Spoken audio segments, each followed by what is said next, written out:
Des comprimés aux injectables, en passant par les sirops, les colis, les pommades, les suppositoires, les ovules et les sprays. Nous sommes à Djamé Roxy, le haut lieu du commerce de médicaments de la rue et de médicaments illicites en Côte d'Ivoire. Ici, les médicaments sont vendus à l'air libre, exposés au soleil, à la poussière. Aucun respect des règles de conservation.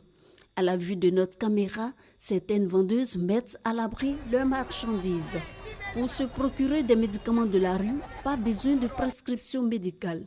Il suffit tout juste d'expliquer les symptômes de la maladie et vendeurs et vendeuses livrent le produit. J'ai dit à la vendeuse que j'étais fatigué, que si elle pouvait me donner un médicament contre la fatigue. Et c'est ainsi qu'elle m'a donné un médicament. À la suite de cela, la situation s'est encore empirée. Je préfère la pharmacie parce que je trouve qu'avec la pharmacie, c'est plus en sécurité. Parce que très souvent, on prend les médicaments, que soit tu arrives, tu dis le nom et ces femmes-là n'arrivent même pas à trouver le médicament te donner. Du coup, ce qui veut dire qu'elles ne connaissent même pas le médicament qu'elles vendent. Donc, à quelque part, je trouve que c'est un peu dangereux. Selon l'OMS, les médicaments de la rue représentent environ 10% des médicaments en circulation dans le monde. 30 à 60% des médicaments en Afrique sont contrefaits. 200 000 décès par an sont imputés aux seuls paludiques non conformes. La Côte d'Ivoire n'est pas en marge du phénomène.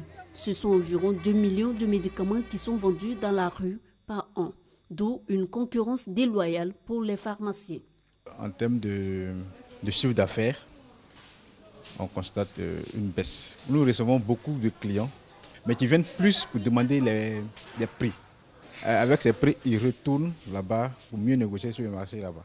Dans l'esprit de beaucoup, les médicaments en pharmacie sont hors de prix par rapport aux médicaments qui sont au marché. Alors que quelquefois, il y a des médicaments là-bas qui sont plus chers même que ce qu'ils ont ici. Parce que là-bas, elles font à la tête du client.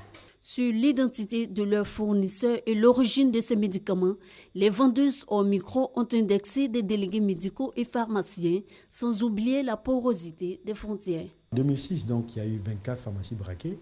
En 2010, c'est 68 officines qui ont été pillées, saccagées pour récupérer les médicaments, avec même des grossistes répartiteurs. Depuis l'officine, depuis les grossistes répartiteurs, il y a des individus, ça existe, qui essaient de mettre en place un dispositif pour détourner des médicaments qui vont se retrouver au niveau du marché de la rue. Lorsque des personnes ont été prises la main dans le sac, on fait l'objet de radiation au niveau de l'ordre des pharmaciens. Selon le Conseil national de l'ordre des pharmaciens, les médicaments de la rue en Côte d'Ivoire constituent environ 35% de l'ensemble du marché pharmaceutique, soit 50 milliards de francs CFA. Si vous considérez que les taxes fiscales et puis celles sociales, grosso modo, représentent entre 35 et 40%, l'État perd 20 milliards de francs CFA. Les conséquences sanitaires et sociales sont aussi nombreuses. La chaleur, ça détruit les médicaments. Donc quand ils vont acheter des médicaments qui ont l'impression qu'ils se soignent, en fait, ils ne se soignent pas. Généralement, les insuffisances rénales dont on parle beaucoup, ça peut être aussi une des causes, hein, la prise des médicaments de la rue, l'automédication à outrance. Pour mettre définitivement fin à ce phénomène de médicaments de la rue, le ministère de la Santé et de l'Hygiène publique affiche sa détermination à travers une campagne de sensibilisation qui démarre ce jeudi 4 août. La solution, ce n'est pas le médicament de la rue. La solution, c'est de vous rendre où il faut, vous faire soigner correctement. Le président de la République est en train de lever tous les plateaux techniques de toutes nos structures sanitaires. N'ayez pas peur de franchir le seuil, d'aller à l'hôpital, de demander conseil, de demander aux médecins de vous prendre en compte et puis de vous faire soigner normalement. Ma santé, ma vie, un concept qui guidera cette campagne de sensibilisation.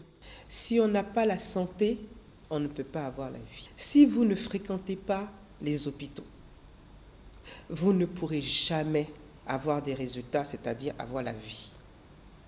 Le médicament est une spécialité. Il faut faire des études de pharmacie pour avoir l'autorisation de vendre des médicaments. Si vous n'utilisez pas les médicaments que l'on doit utiliser, qui sont vendus en officine de pharmacie ou alors vendus dans les pharmacies de nos hôpitaux, vous n'aurez pas la vie. Selon le ministère de la Santé et de l'Hygiène publique, l'une des solutions pour éradiquer les médicaments vendus à la sauvette reste la vulgarisation des médicaments génériques. Après la phase de sensibilisation, place à la répression. La Côte d'Ivoire est un État de droit. ne seront obligés à un moment donné d'imposer cette protection des populations dans leur santé. Le gouvernement est décidé à mettre fin au phénomène des médicaments de la rue.